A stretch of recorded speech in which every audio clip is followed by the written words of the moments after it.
Let's move into lesson 2. Did you both have a chance to listen to Ishta? To her? Yeah. We will go into this actually. Some of it will come back and we will just have time to dig a little deeper and for questions. Share my screen.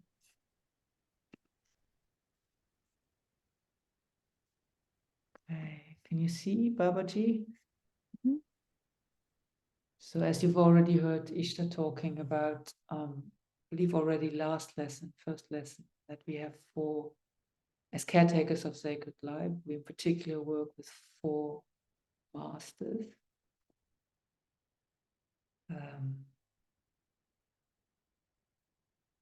Consciousness, you could say. One is Babaji.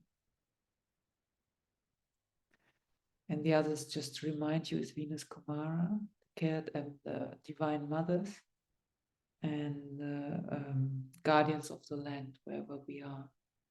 As caretaker, we very much connected to the land and to the guardians of the land.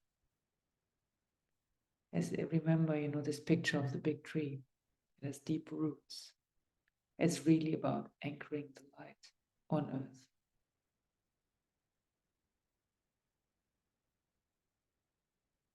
So Ishta talks about that for the course. Obviously, she read guidance from the masters, but they also, she did, I don't know, they took cards. The first one they received for the journey of the caretakers was Babaji. Babaji, of course, is the ultimate yogi, as we know, I suspect. You've read the autobiography of the yogi, then you came across Babaji. Have you both heard of Babaji, or is that new? Yeah. So his message is yoga. As we know, yoga is yoga from connection, from bringing together the infinite and the finite as one. And that there's many names for that, we can call that enlightenment, we can call that self-realization. Basically, becoming aware of our divine nature. That's what this is about.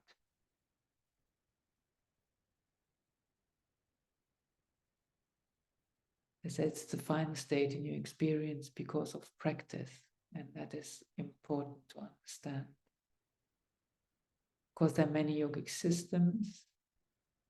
As you might know, we have Patanjali, the Eightfold Path, who lays out the path for us, yamas, niyamas, and all this, and the stages of meditation up to samadhi. But it's nothing to be understood. It is something to practice so that it becomes our living experience. And so Babaji really teaches us about acknowledging our divine nature, acknowledging our light. And as we know as yogis, self-realization or enlightenment is the place where fluctuations of the mind is mostly still. Yeah, that's the whole teaching of the sutras from Patanjali. Yoga is when the fluctuations of the mind are still. That's what yoga is. You no longer identify with any remaining fluctuations. So you basically, as any meditation teacher will tell you, what you probably heard 1,000 times, I've told your students, that they're not their thoughts, that you can watch your thoughts, but that you are beyond your thoughts. The you we're talking, the enlightened you, the divine nature. And that's why it's a journey of practice and experience, and not a mental journey. And learning about concepts.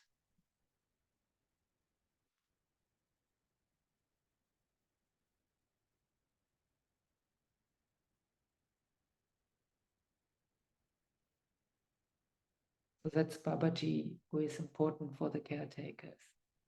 And the invitation is to really work with your mind. Maybe you're already doing that. Of course, you both have done Kundalini yoga for many, many years. So I'm not telling you something completely new. But if you know of yourself that you're struggling, you're still your mind, that your mind goes like all over the places, then you might want to have a practice. And again, that doesn't have to take hours. But you might want to have a practice, a meditation practice regularly to support you with this. Because to do this work is really challenging if we struggle to still our mind. So, in whatever way, work with your mind. Super important. Yeah. You might go back to, I find that really powerful, to the Stratakam with a candle. I find that really, really a powerful practice to still the mind. You know, when you have your candle, you first look with eyes open in the candle, into the candle, and then you close your eyes and you bring it into your third eye, the light, closed eyes, and then you bring it into your heart.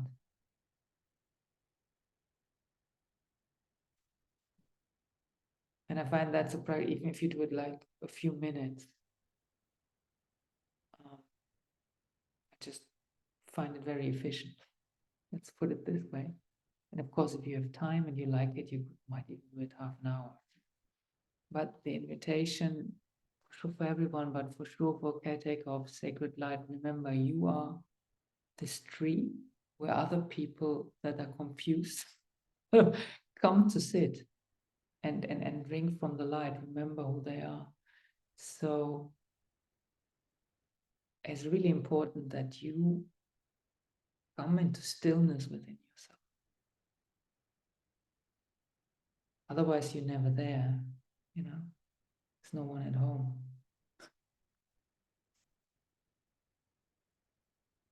So Ishta also talks about that, how important that is to still your mind as a practice. Yeah.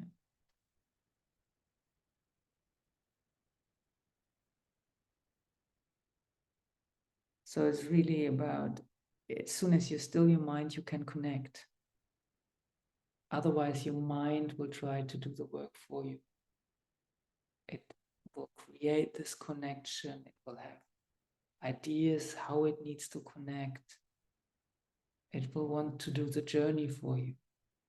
And it might have beautiful ideas.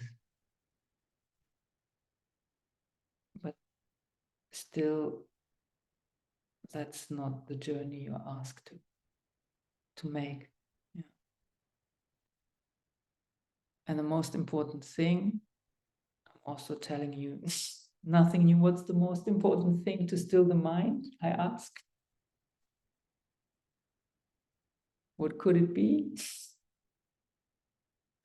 The breath. As we, you know, because the breath has a different frequency than the mind. So just breathe. Yeah. All kind of pranayama meditations. Wonderful. Yeah. You don't even have to do a special pranayama. You can just sit and breathe.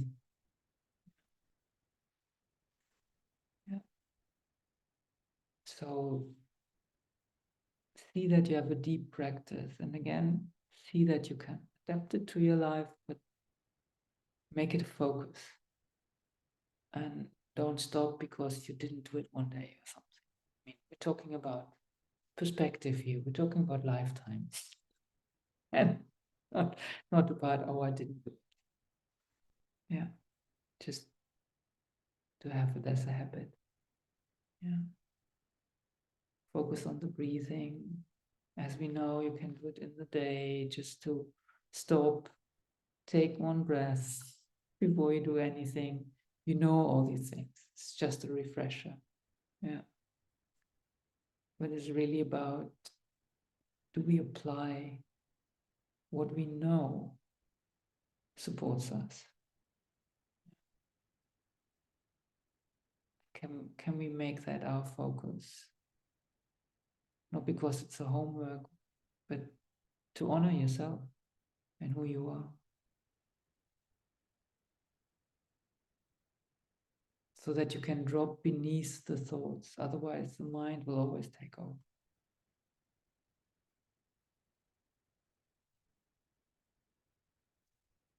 So Ishta also talks about that. Basically,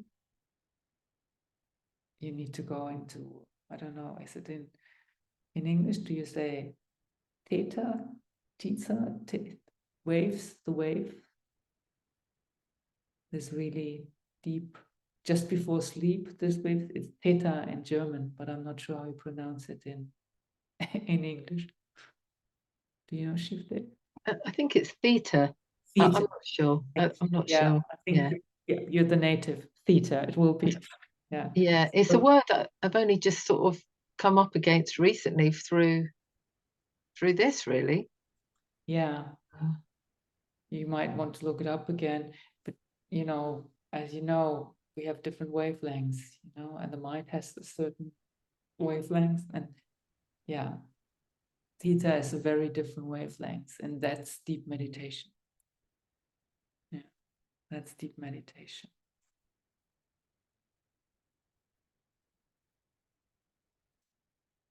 Yeah. So that's Babaji. Do you have any questions about this?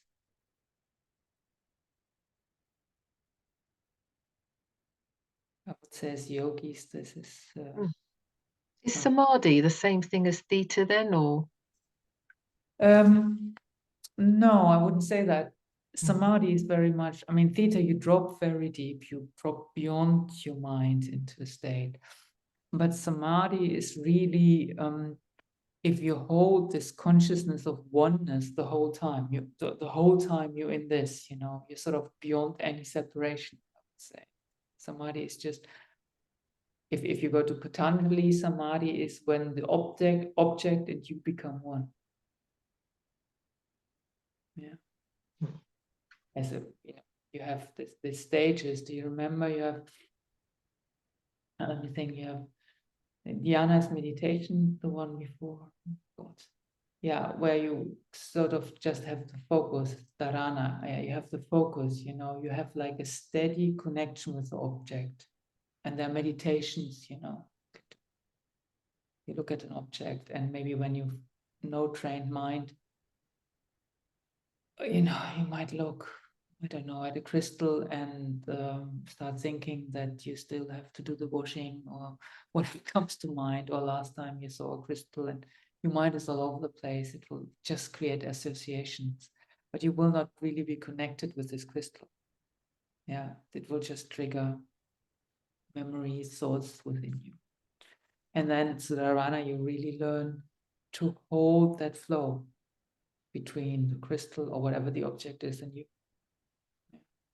Dhyana and dharana, you go in and out of it. It's just learning focus, learning to focus. And dhyana meditation is that you can hold a constant flow without going in and out. And samadhi is really when there's no difference between the crystal and you. So it's like complete fusion, unity. Yeah. But if you go into theta, say Say it again, Shivdev. I need to learn But this. you can say it in a German way. I think it sounds. Tell me again. I want to. I think it's theta. Theta. I think so. Thank you. Yeah, theta. So the Theta. pH is Yeah. theta. Thank you. Yeah, if you're in this brain waves, you're for sure, you know, in a meditative state, you can hold a steady connection. But you might have moments where you experience complete fusion. Yeah. But you will be able to go beyond the fluctuations of your mind that will just, as we know, take you wherever they take you, according to programs, beliefs, experiences they had. They will just spin that. You know, the mind will just spin it to something. You know? Yeah. Okay, so that was Babaji, an important one for the cat, to still the mind. So really choose what works for you. Yeah, there are many ways to do that, many types of meditation. As a Kundalini yogi, you have a wealth of stuff you could do. Or you could choose just to sit and breathe. That's also fine. You know? Just drop into your heart and breathe. Yeah, it's good just to say it's really good to kind of be reminded of it again and again. And I think for me it's like it's almost like my mind is so much more active, I guess, than it ever has been, maybe. I don't know, or it feels that way. So it's really, I find it really hard to drop into stillness. And that might be a great one to do for you, Anna. And I also, we will come to this. I would like for both of you, I have your soul charts, that we go through this so that we understand more how our mind works and our emotional bodies and how they can be a challenge with this, you know. So we'll do that. I do that individually, so we'll just make an appointment and then we'll look at that. Yeah, I think my mind as well is more active now than it's Ever been? ever been. Yeah. And Yeah, I would say it. I remember when I did this course, I had the same experience. I thought I'm gonna go crazy mad. Because, you know, all your beliefs, everything is sort of brought to the light. It's sort of like it's activated, you know, and the mind somehow is between trying to sort of handle it, cope with it until it sort of says, okay, I surrender. I cannot and I don't have to do this, you know. And a lot of stuff comes up for us. So just honor your mind. Don't fight it. Honor it. It's there for a reason. And then try to, you know, meditation is having a relationship with your mind. It's not like sending it to the desert because it's wrong, you know. It's having a relationship with it. If you remember from the yoga teachings, the mind as such is not good or bad. It's an instrument. And it has been given to us to actually come into self-realization as an instrument. We need to train it. You know, it needs direction.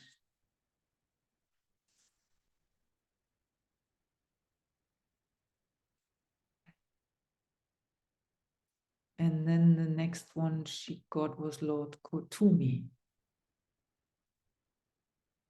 So, Shivdev, you talked about distractions.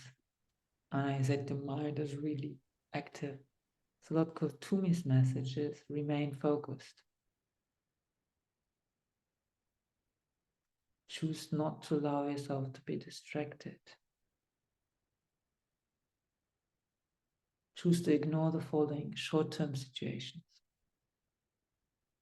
drama, conflict, chaos, other people's demands, other people's responses to you.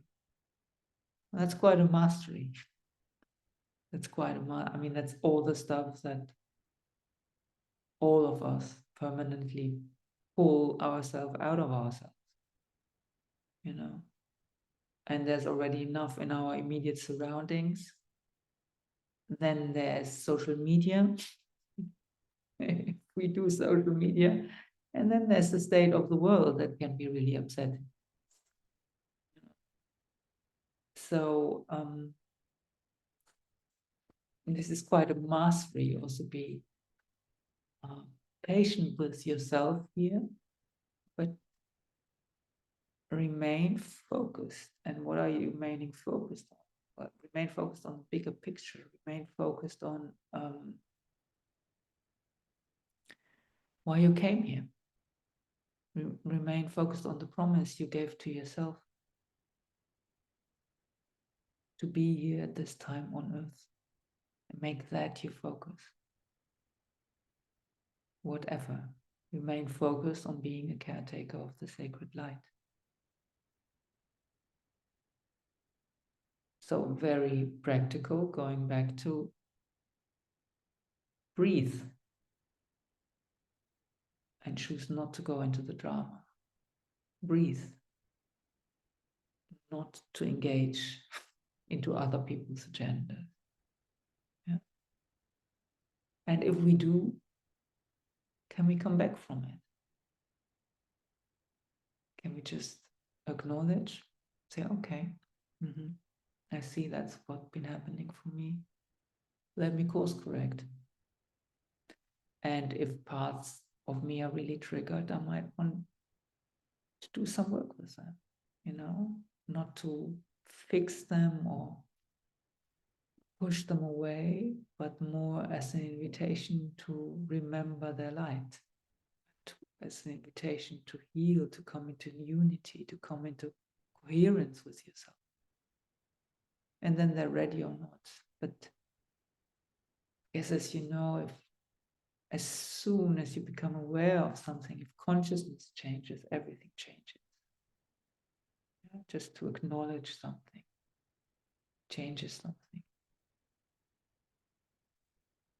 And again, this is not a small feat, and maybe also see, maybe all of these points are challenging for you, but maybe you have some stuff which is difficult for you. I know I struggle with other people's demands. I find that difficult.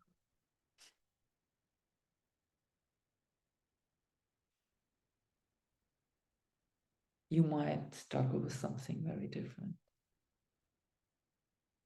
And just acknowledge that, and maybe also see, okay, what kind of beliefs do I hold around that? Where do they come from? Is that something my parents told me? Is it something society told me? Does it come from a very different place I don't even know, you know? And then decide not to engage.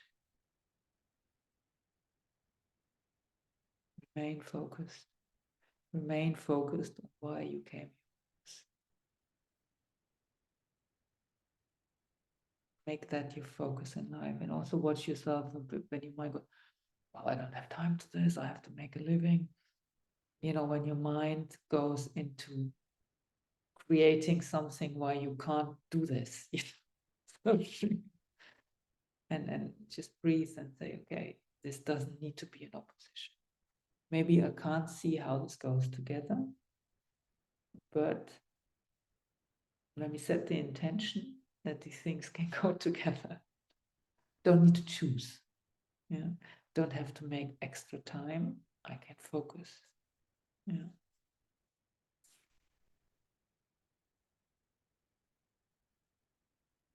Any questions on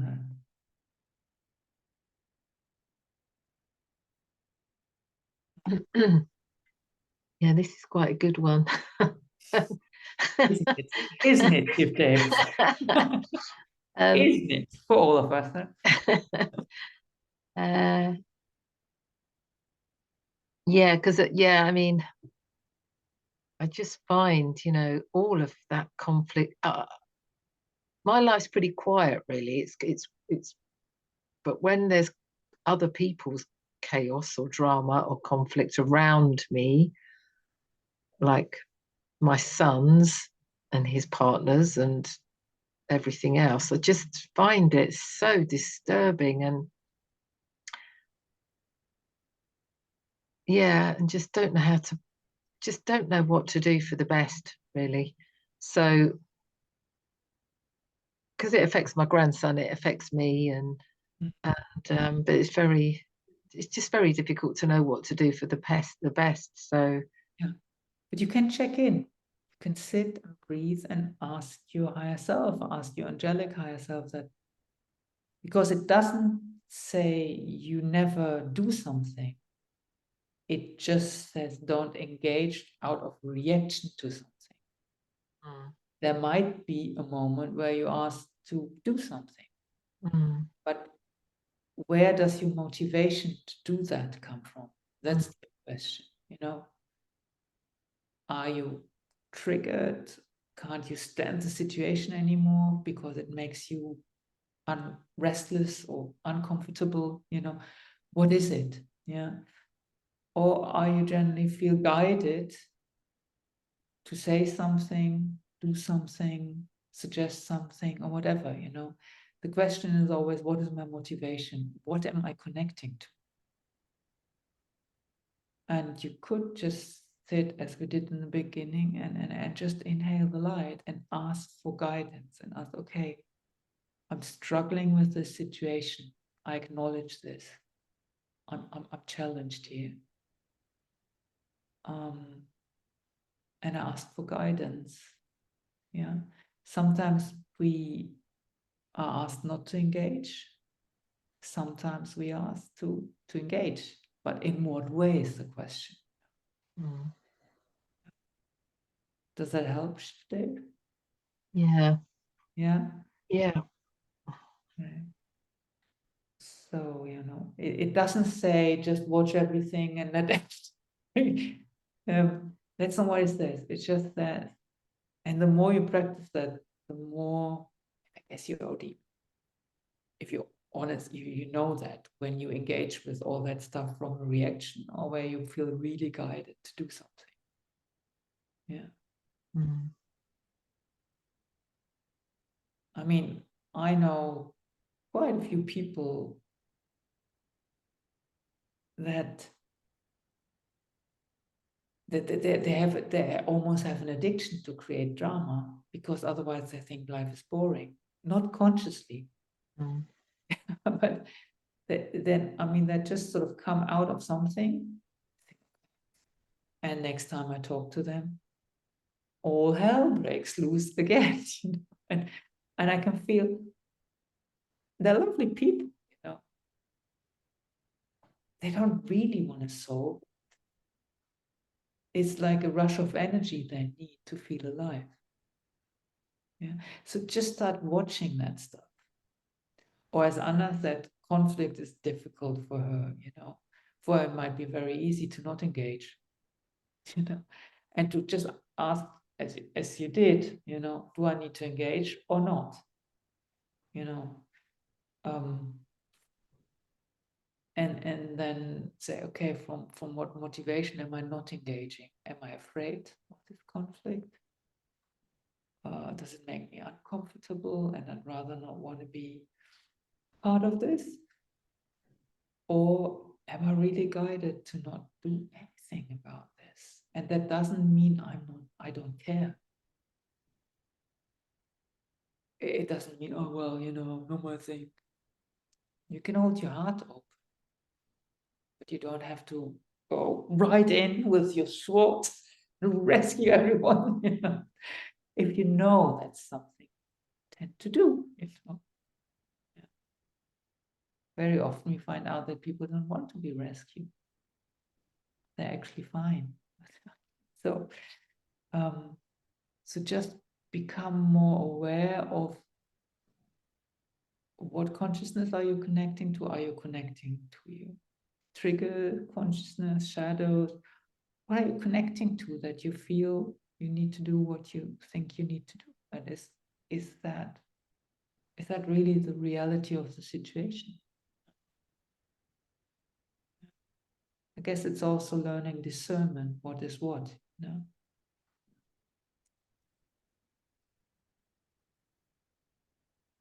And that is holding the focus. There might be situations where you're really guided and asked to step in as a caretaker. Or maybe you just need to sit there and breathe, or maybe you have to do that from afar, you know.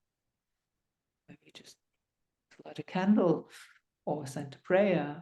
Maybe you have to go there and go out for a walk with your grandson, you know, might be different in every situation. Okay. It's okay like this. So 2 really important practices for caretakers. Still your mind and remain focused. Don't get distracted.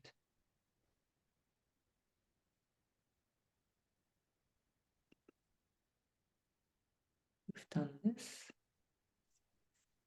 So we're going into this again. Ishta already talked about the sacred portal.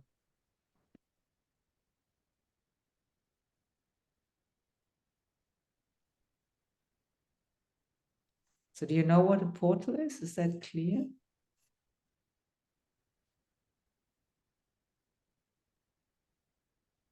Because we always talk about portals. Are we clear what we're talking about?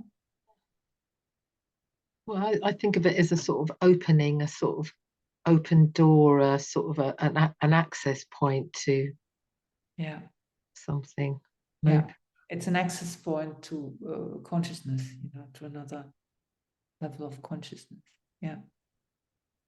So if it says the caretakers of the sacred light are portal, as you know, you're sort of an access point for people that struggle to see their own light, to sit in the light.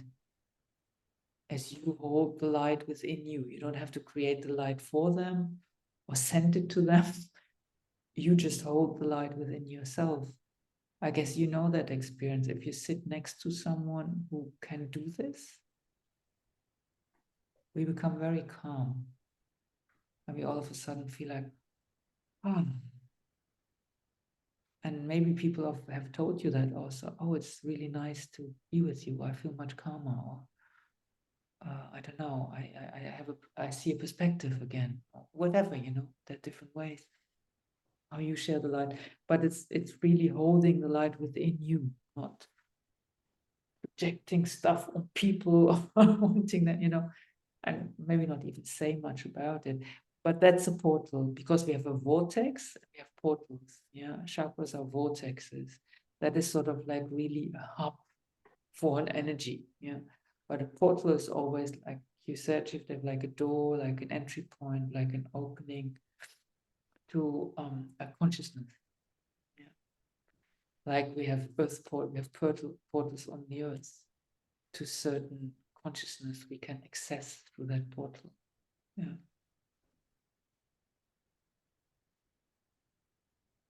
So a sacred altar is an activated portal of divine light.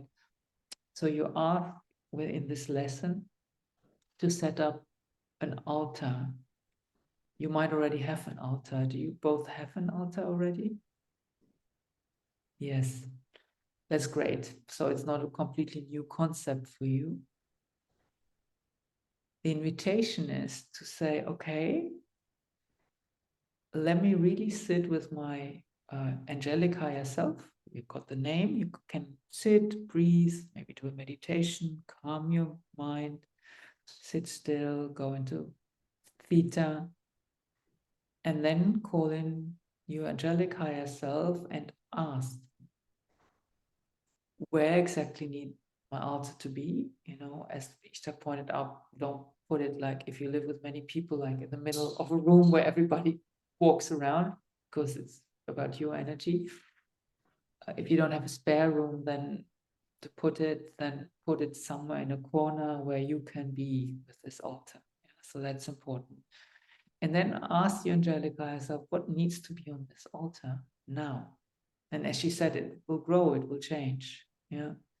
And you might be asked to make changes. Yeah. And then allow that. Maybe put new things on your altar, take things away, which you really like, but somehow you're guided that maybe something else needs to be on the altar now. Yeah. You can, of course, still keep it somewhere where it's dear to you, but really go through this process, and not from your mind, like, oh, that looks nice and I really like that, but check in with your angelic higher self. What needs to be on my altar to support my work as caretaker of sacred light? That's a very specific purpose. So this is part of your homework for next time to start this altar. It can be small. You don't have to go out and buy crystals for the house. Not at all.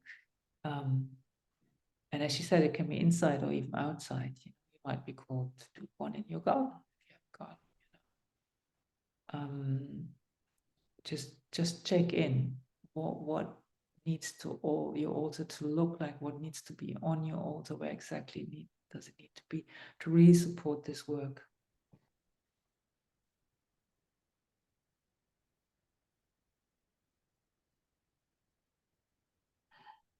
So understanding that the altar, if you want, is almost like an extension of you being a portal. Yeah, it will support you in the work. So when you do this work, have your altar. I mean, my altar is just there, you know? Yeah. And have your altar close by, so you will also charge your altar. It's vice versa.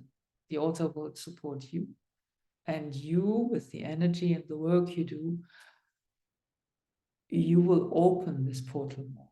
And your altar, you will be prompted, pulsed, guided to, I don't know, maybe you travel somewhere and feel, okay, I need to get a crystal for my altar, and a very specific one. Or you are somewhere and you see a picture, or you feel like, I have to put a mandala on there and I have to paint it myself, or whatever, or another picture, or I have to put certain flowers. Yeah, I put a candle, and this candle needs to be pink or yellow or white or whatever, you know. So really trust this guidance. Yeah, that's the sacred altar. It's an activated portal of divine light. So it's not just a gathering place of stuff you like. Yeah, it's activated. It holds consciousness. Yeah. So the portal is grounded into Mother Earth and connected to Source. And that's what a portal is. This pillar. Yeah. So it says here, the portal holds consciousness that has intention to expand the divine light on Earth. Yeah.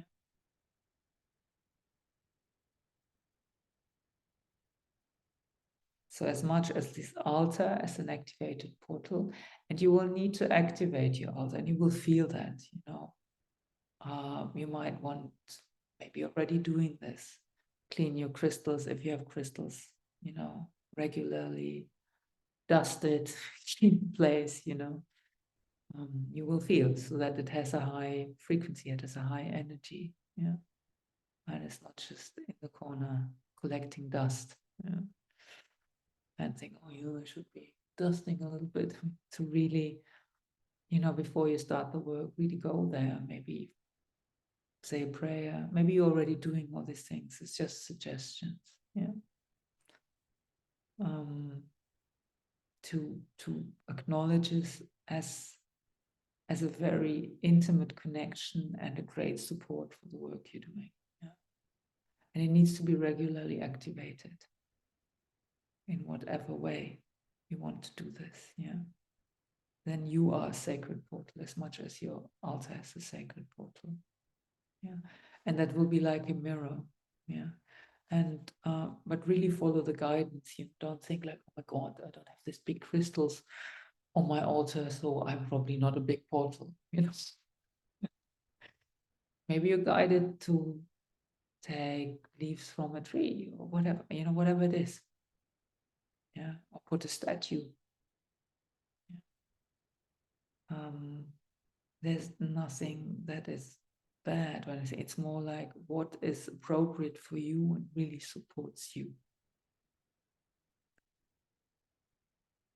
Is that clear? Yeah.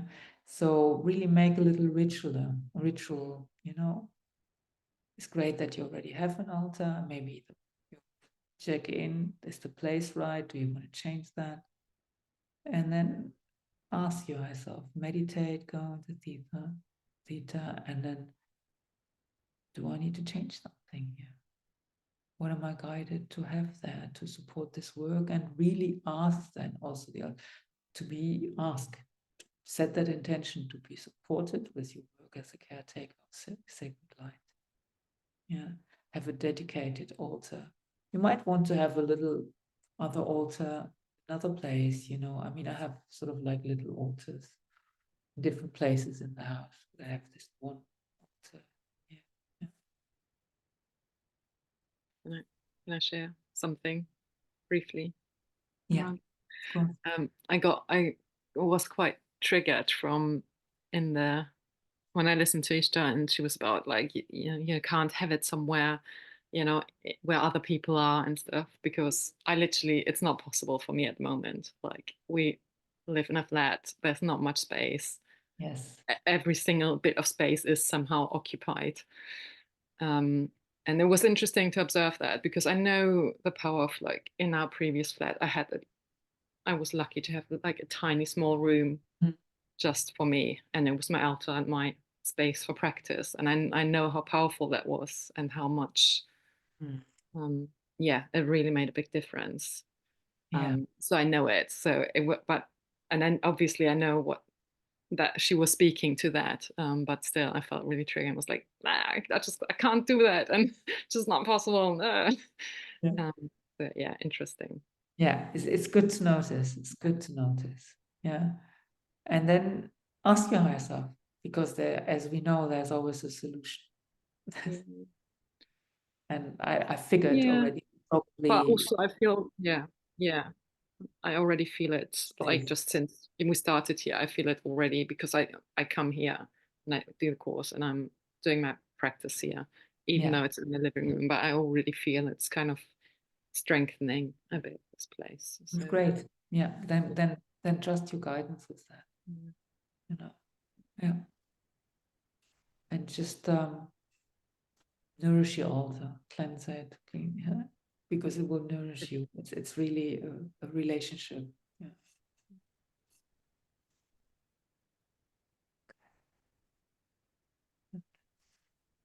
Continue the sacred portal. Yeah, so here it goes again. Each caretaker of the sacred light is asked to create a sacred altar for this work at home, what we just talked about. Yeah. Build and activate a pillar of light to this altar. Yeah. So really do a little ceremony. And you can also ask your angelic higher self what the ceremony needs to look like. You know, it's not just, oh yeah, let me shove a few crystals on here. It seemed to be powerful, put it in the corner, will work just fine, you know. Do a little ceremony and set an intention.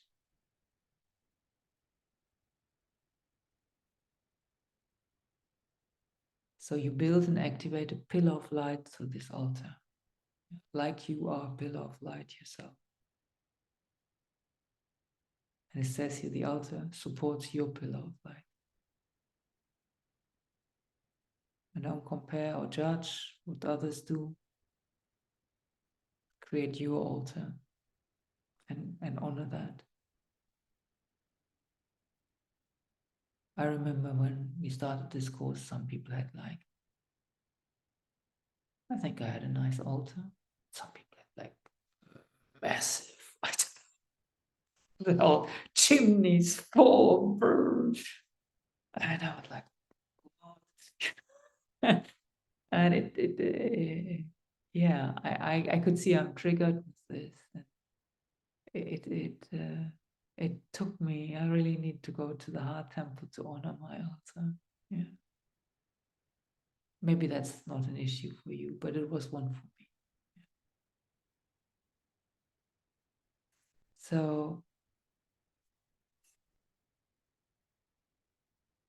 So have this sacred space wherever it is. Follow your guidance. There's never just one way. Where you can sit and that this altar can always support you.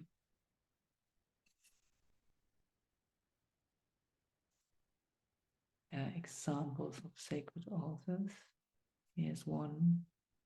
I think she shows them already in the video. So again, sacred altar supports your pillar of light.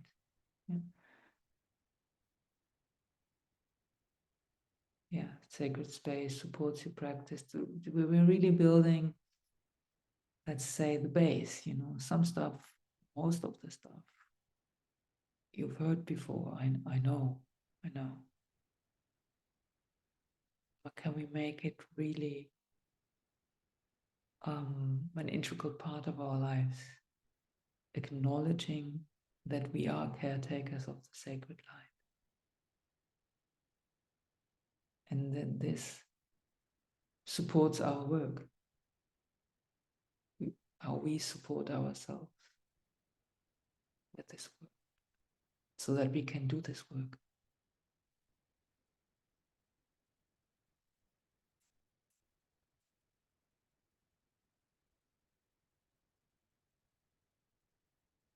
It's already, what is this then? Okay.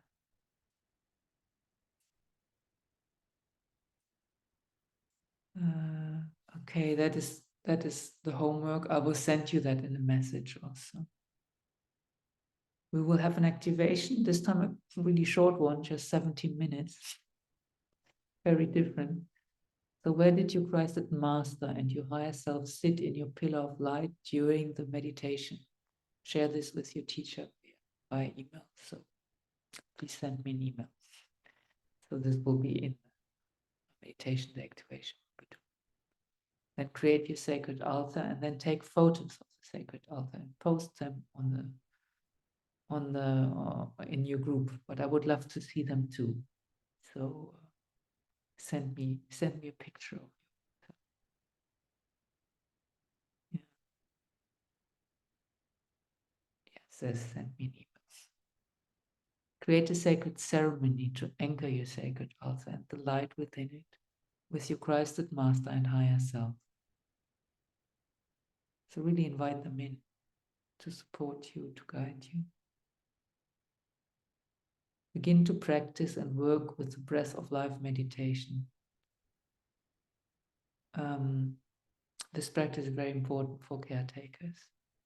I believe you know this one, no? You've probably done that in the Master's Way. Breath of life. Also a great one to still the mind. You can just choose. So if you don't want to double up on everything, do this one that will really help you to calm the mind, the breath of life meditation. I know I go back to that one pretty often. It's in a way super basic, simple. I believe that makes it so powerful. It doesn't have many bells and whistles to distract us. Just breathe, basically. Focus. Is this the same one we would have done with our Path of Mastery? Is that the same? Yes, it's the one where you breathe in all the chakras. Yeah. That would be the same one. There's one breath of life practice. So you've done the breath of life and you do in the path of light and path of mastery, then that is the same one. Yeah. So again, it's on the online platform. I believe you have it. If for any reason you don't find it or don't have it, don't hesitate to let me know. Yeah, then I get it to you. Okay, and all this just for you already to see. I will send an email and we'll write it all in that email, so you don't have to find yourself. It's just we're reading through it, we're going through it just to make sure it's clear for you what you asked to do. Is it clear, all this point? Yeah. Okay. Then before we do the activation, we have, like last time, we have some teachings. Let me just see. It's not many, it's these three. So maybe, Anna, you can read the first one. Practice being the pillar of light that reaches all the way to God's source and is held deeply in the heart of Mother Earth.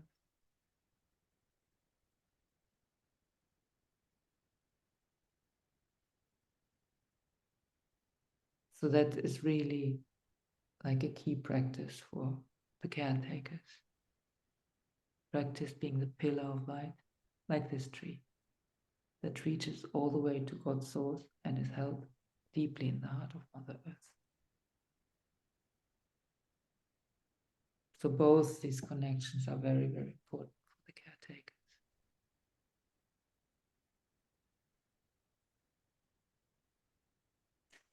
Dave, would you read the second one?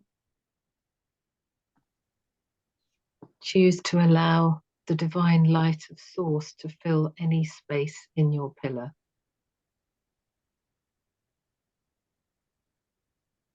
Also clear what that means?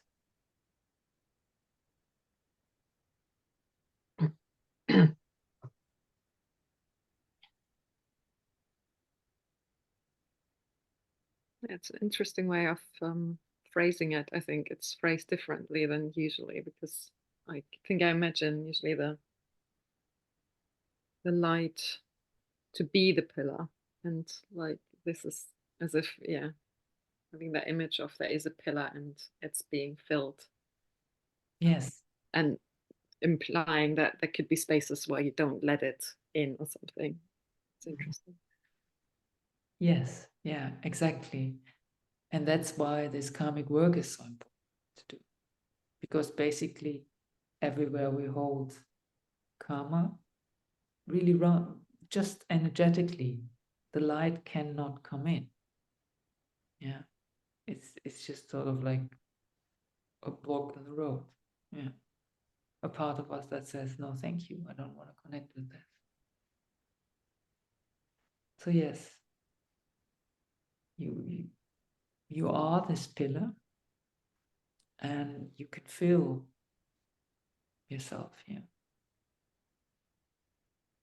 So choose to allow the divine light of source to fill any space in your pillar. And the next one, basically what you just said, Anna, wherever there is shadow or separation, that's exactly it. Yeah. Ask Mother Gaia to fill that energy with divine light and love.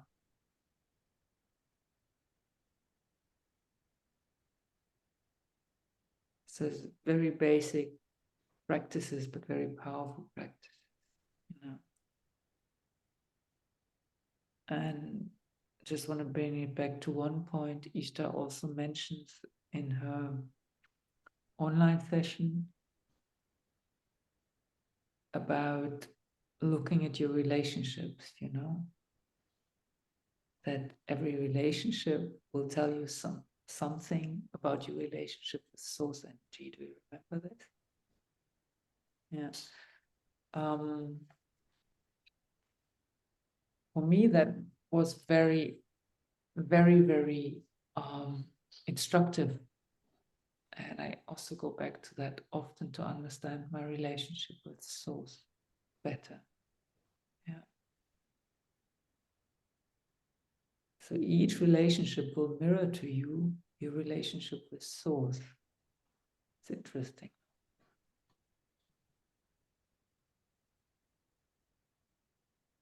How you feel about source and your connection with source. So are you angry? Are you disappointed? Yeah. Do you feel unworthy? Struggle to receive something, maybe a compliment, whatever. You know. Are you someone who's often disappointed with people? Do we understand what Source wants us to do? And really just be the observer here and watch that and bring it back to Source. Say, okay, what am I holding here? You know, what is that separation energy I'm holding? I remember for myself, I could see how often I think I've done something wrong in relationship. And I really brought it back to thought. I thought, okay, I hope to believe that I've done something wrong and God doesn't approve, really appreciates. And I have to do amends. It's interesting. So that, you know, whatever it is for you, are you constantly angry with people? Are you maybe angry with God? Because you tried to connect and things didn't go the way you wanted them to go, and you see that as proof that God is not listening to you, Source, whatever you want to call that. You know, we don't talk about God in religious terms.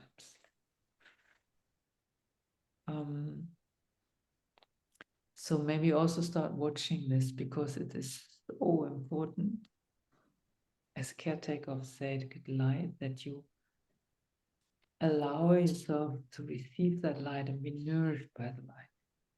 And as Anna said, it implies that maybe then there's this pillar and we receive it, that there may be parts that don't want to receive that, you know. And that has a lot to do with our relationship to Source. Do we want to receive from Source?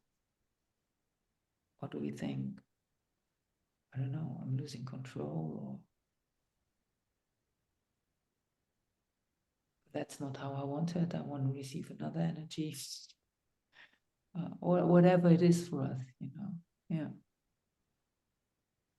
So look at any shadow aspects. And again, when they come up,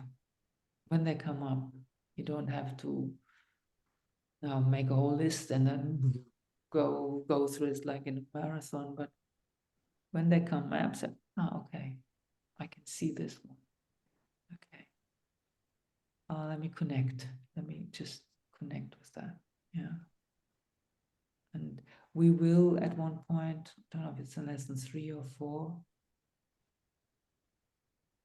of the path of the one heart, we will work with a heart temple, but in a slightly different way. We will go through 6 steps we work with, and in the end we will bring that back to God, and that's very powerful. And this is already pointing in this direction a little bit. Yeah. So make that a regular practice. When it comes up, you don't have to go search for it. But when it comes up, to acknowledge it, take note.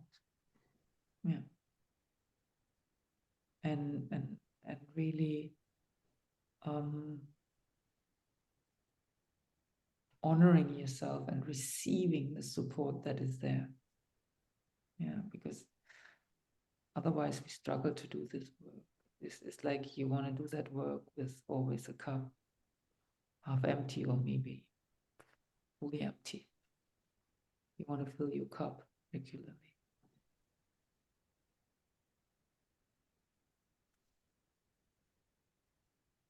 Okay. Any questions?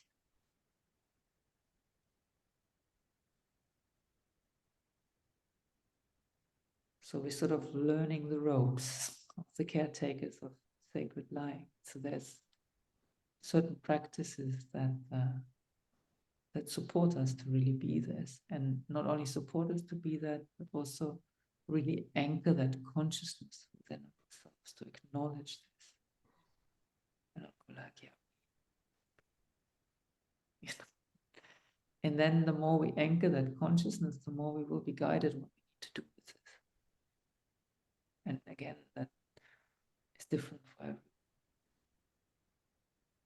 And then start following that guidance and watch where do you receive the guidance from, who is talking, what's your motivation. to do something or not do something. And really, as Chief Dave shared, you will always really disengage with something. Say, stop, cut, thank you. Refocus.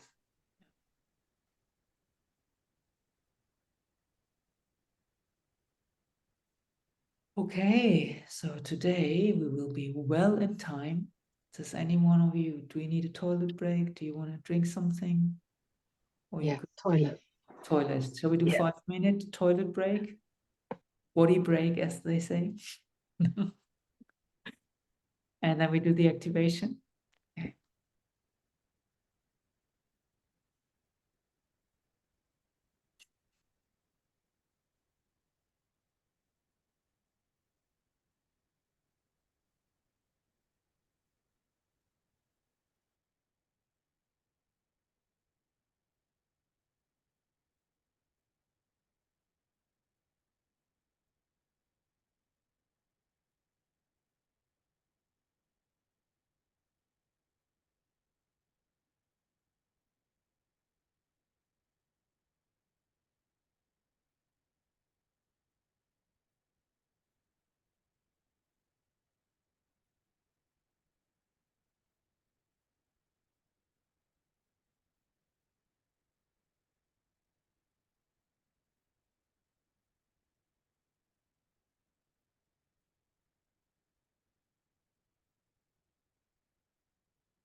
Dave, are you back?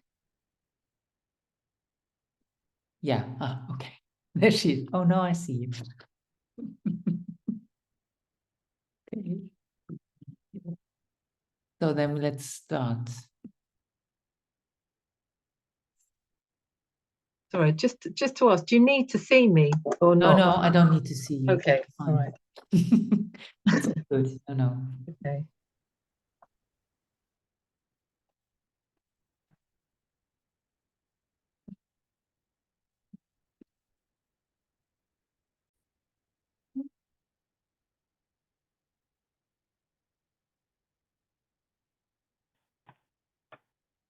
Come into our hearts.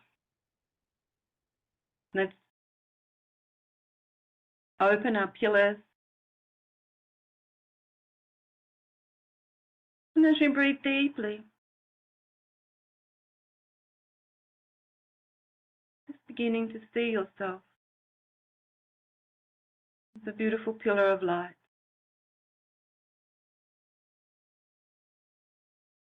Just imagine you are this beautiful big pillar of light, and that pillar of light goes deeply into the heart of Mother Earth.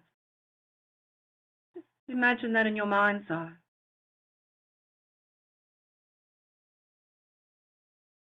And reaches up all the way to Source. One very large pillar of light. And it's you.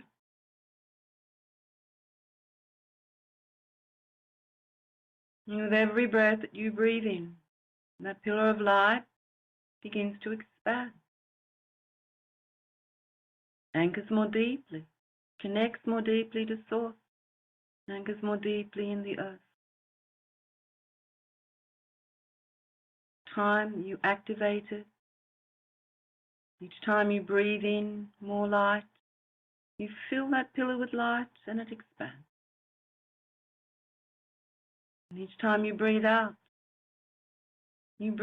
that light all around you, and the pillar expands again.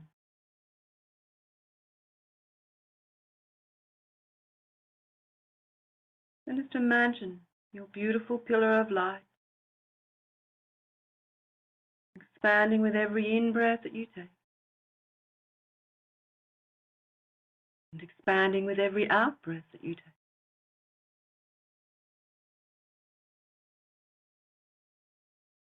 And just connecting with that beautiful pillar of light. How deep is it anchoring into the earth? Does your pillar of light go all the way into the earth? Just imagine it going all the way into the earth.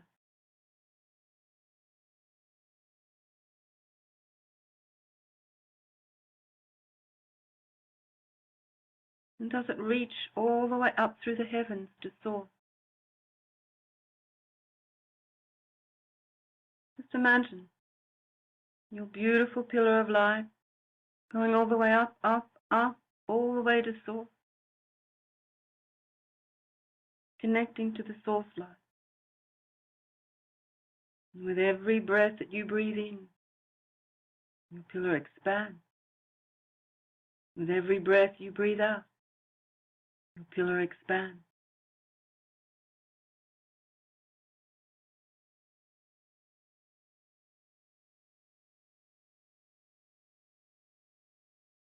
And as you breathe,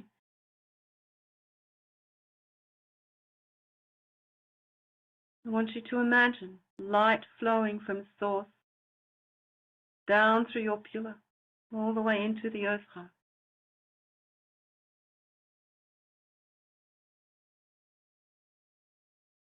And if there's anywhere in your pillar where perhaps it's not flowing,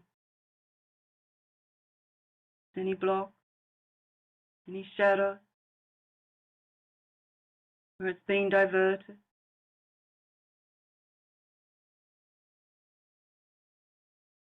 I want you to call to Source.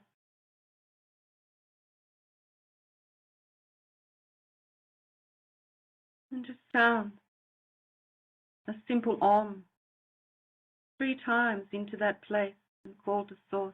Fill that part of your pillar with light.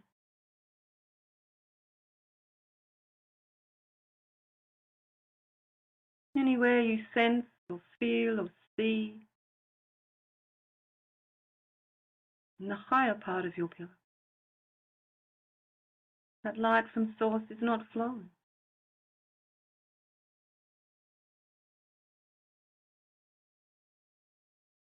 Sound the Om 3 times and call to source to fill that part of you with light.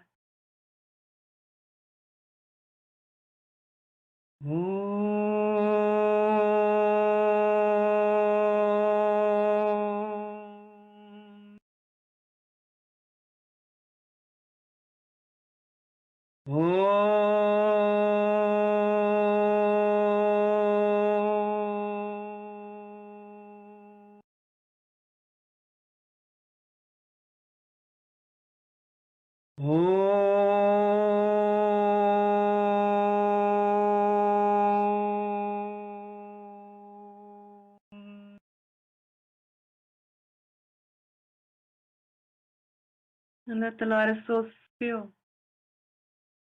that space in your pillar.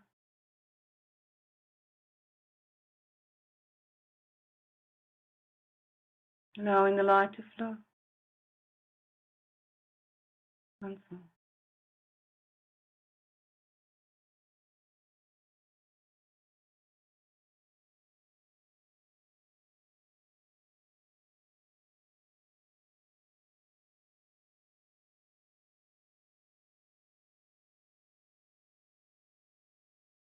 Simply ask the light to flow from source.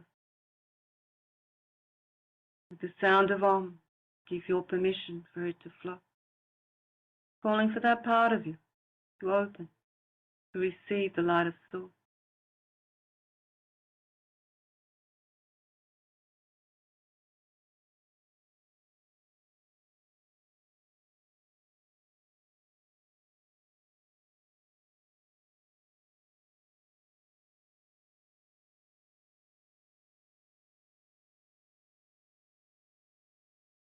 And breathing in and your pillar expands. And breathing out, your pillar expands.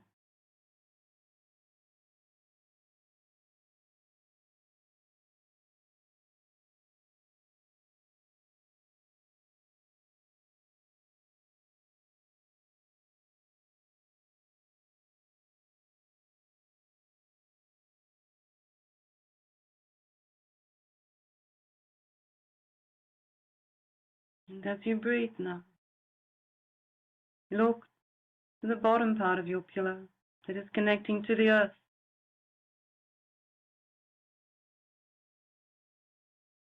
See where any part is not flowing into the earth.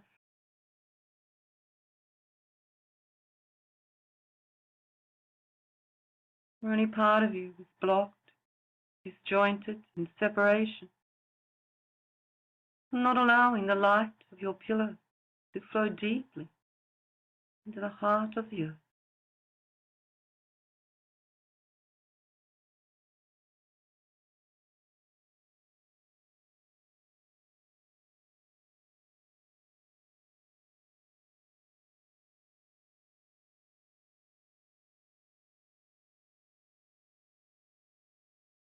Wherever there is shadow, separation, blockage of your light flowing into the heart of the earth through your pillar,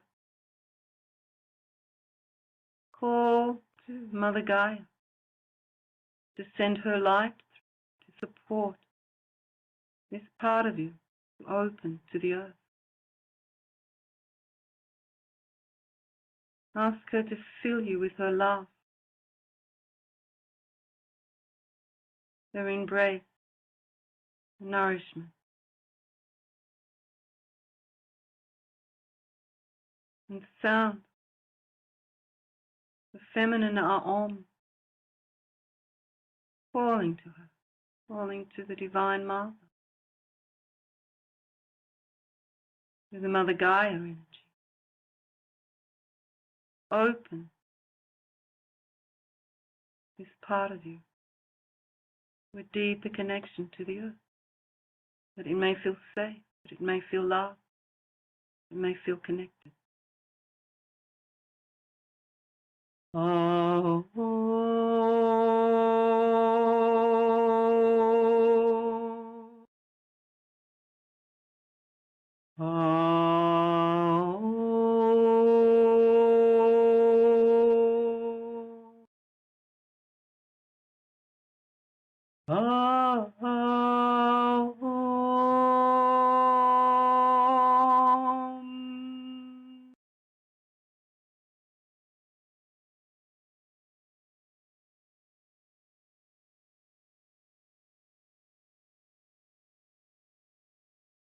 giving permission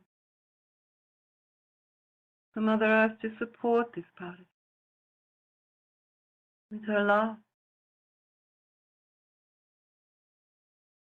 As Gaia comes and holds you.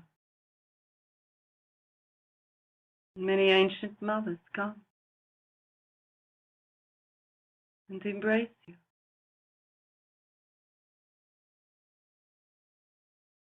assisting you to open your pillar of light to the earth.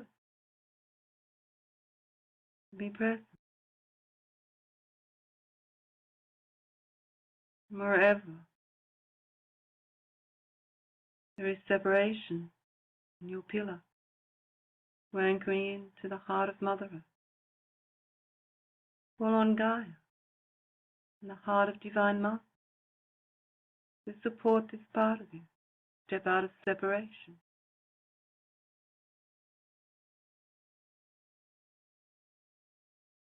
Allow your pillar of light, your sacred pillar of light, to anchor more deeply into the heart of Mother Earth.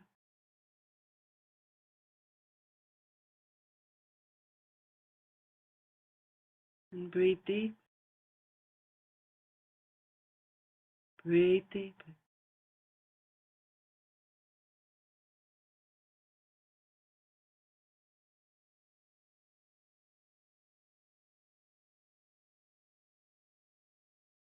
And as you breathe, calling now to the Master that oversouls you, and to your angelic higher self, and ask them to come and sit in your pillar. To come and sit in your pillar with you. And breathe in deeply to receive them. Expand your pillar to receive them. And as they come, to open your mind and your heart and tune in to where they are sitting. Are they high up in your pillar? Are they sitting on top of your head and your heart, your feet? Where are they sitting in your pillar? Breathe deeply as you invite them in. And as you invite them in, bless them and honor them. And thank them for being present with you. And as you connect with them deeply, we will begin to call in the group of the caretakers of the sacred light to join us. And we give thanks as we call this group now, come together with an open heart, opening their pillar, opening their light, opening your heart, opening to the light. May each one of you be blessed and held in the light. Come to know the sacred light that you are and the many gifts that you hold. Breathe deeply and anchor into your pillar of light now. Breathe in, breathe out, and expand.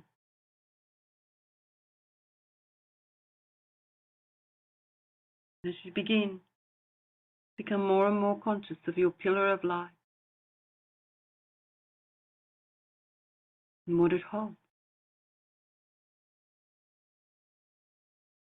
And as you do, we call on the masters that oversoul path of the one heart, the 12 masters who taught these scenes, to anchor around us in circles, as we call to the archangelic and angelic realm. We call on Babaji, Venus Kumara.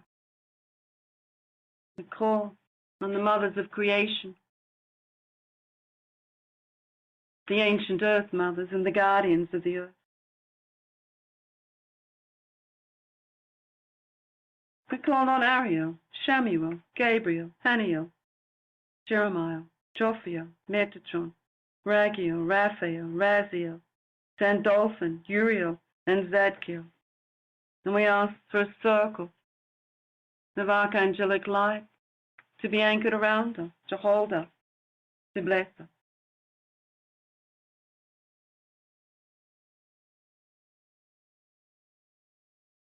And we give thanks. We give thanks for this blessing. And as you breathe now, ask now, call for the guardians of the land where you sit, to assist you to anchor your pillar of light more deeply into the earth.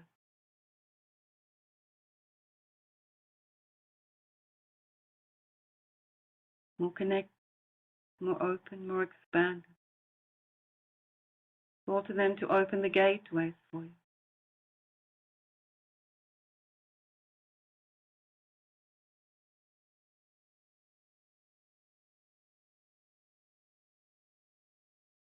And give them. And give them.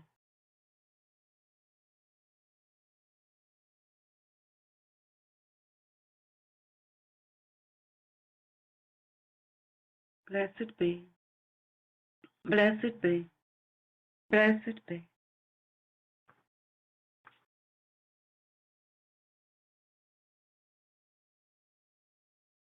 Blessed be.